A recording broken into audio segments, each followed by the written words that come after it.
Akankah Anda seperti Lewi, yang langsung menanggapi panggilan Tuhan kita? Hari Sabtu yang penuh berkat, saudara-saudari terkasih. Inilah pertanyaan refleksi kita hari ini. Holy Spirit, make my heart open to the Word of God. Make my heart open to goodness.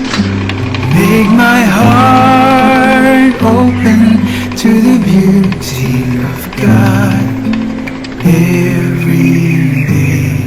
Amen.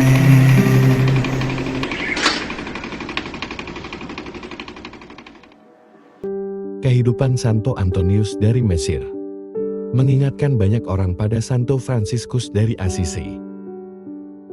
Pada usia 20 tahun, Antonius begitu tersentuh oleh pesan Injil. Pergilah, jualah apa yang kau miliki, dan berikanlah kepada orang miskin.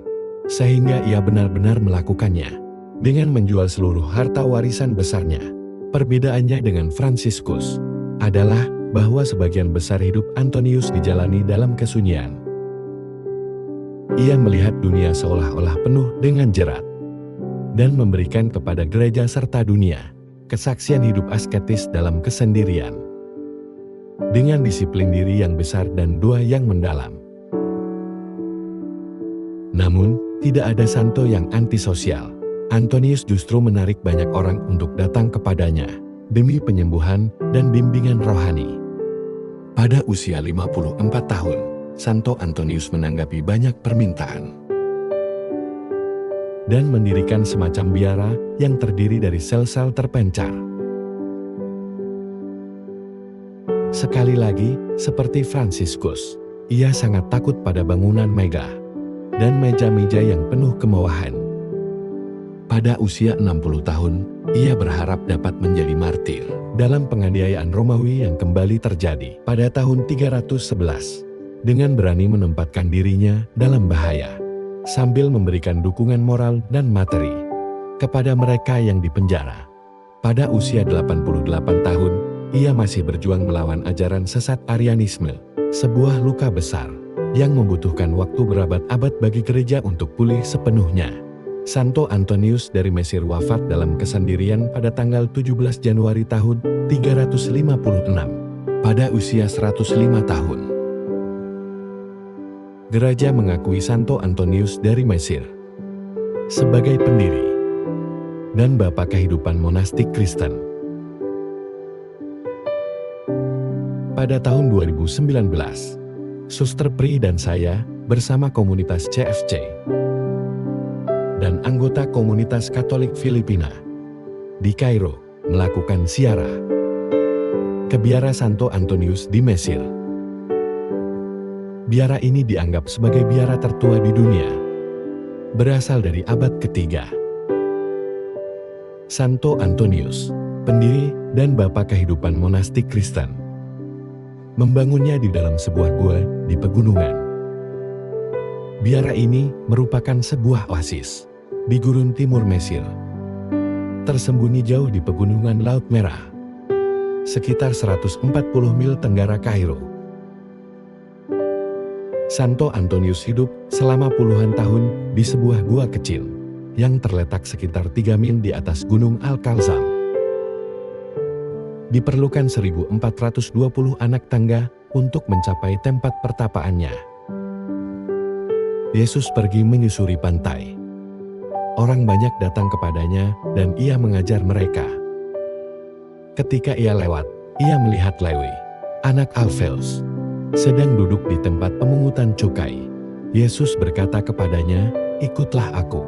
Dan Lewi pun bangkit, lalu mengikuti Yesus. Ketika Yesus makan di rumah Lewi, banyak pemungut cukai dan orang berdosa turut makan bersama Yesus dan para muridnya, sebab banyak di antara mereka yang mengikutinya. Beberapa ahli Taurat dari golongan Farisi melihat Yesus makan bersama para pemungut cukai dan orang berdosa. Lalu mereka berkata kepada murid-muridnya, "Mengapa ia makan bersama pemungut cukai dan orang berdosa?" Yesus mendengarnya dan berkata kepada mereka, "Bukan orang sehat yang memerlukan tabib, melainkan orang sakit. Aku datang bukan untuk memanggil orang benar, melainkan orang berdosa. Injil hari ini menyoroti sambutan radikal Yesus terhadap orang berdosa. Dengan memanggil Lewi, seorang pemungut cukai, dan makan bersama orang-orang berdosa. Dengan tindakan ini, Yesus mengajarkan kita bahwa Ia datang untuk memanggil orang sakit dan berdosa kepada kesembuhan, bukan orang yang merasa dirinya benar kepada pertobatan. Hal ini menegaskan rahmat, persekutuan, dan kerinduan Allah untuk memulihkan kita melalui relasi, bukan sekadar ketaatan pada hukum. Yesus memanggil Lewi, seorang pemungut cukai yang dipandang hina, dengan kata sederhana, "Ikutlah aku." Menunjukkan bahwa panggilannya yang inklusif juga menjangkau mereka yang tersingkir. Ini mencerminkan panggilannya kepada kita semua untuk meninggalkan cara hidup berdosa dan memasuki hidup baru bersamanya. Berbagi meja makan dengan orang berdosa merupakan tindakan yang sangat mendalam, melambangkan penerimaan dan keterbukaan. Berbeda dengan orang Farisi yang mengecualikan mereka. Kehadiran Yesus justru menyucikan orang berdosa, bukan sebaliknya. Menunjukkan bahwa rahmat ilahi masuk ke dalam kerapuhan manusia. Paus Fransiskus memiliki kedekatan yang mendalam dengan kisah panggilan Lewi, melihatnya sebagai contoh kuat akan belas kasih Allah dan keberpihakannya kepada orang berdosa, bukan kepada mereka yang merasa diri benar. Hal ini mencerminkan pengalaman panggilan imamatnya sendiri, dan motonya, "Miserando atque eligendo", dengan belas kasih ia memandang dan memilih. Bagi Paus Fransiskus, perikop Injil ini menjadi pengingat terus-menerus bahwa Yesus memanggil orang-orang yang tidak sempurna dan mengubah mereka dengan melihat melampaui kelemahan mereka untuk menemukan potensi pelayanan. Pesan ini ia terapkan dalam evangelisasi dan dalam cara umat Kristiani memandang sesama.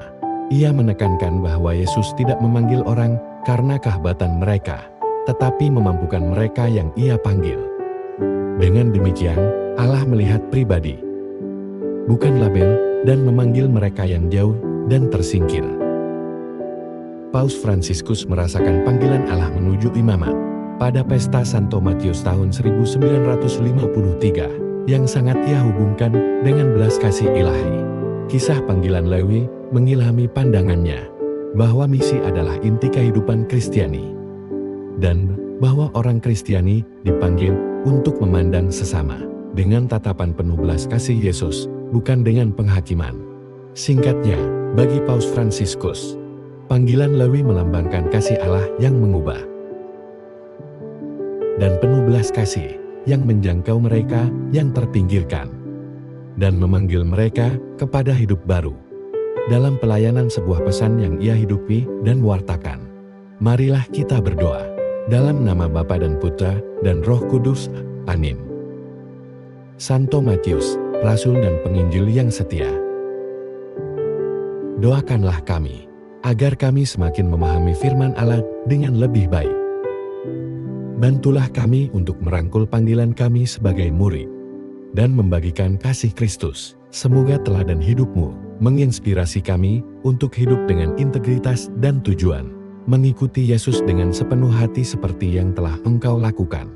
Yesus, Raja Kerahiman, kami percaya kepadamu. Amin. Dalam nama Bapa dan Putra dan Roh Kudus. Amin. Tuhan memberkati keluarga Anda, saudara-saudari. Tuhan memberkati Gereja Katolik kita dan Kapels for Christ.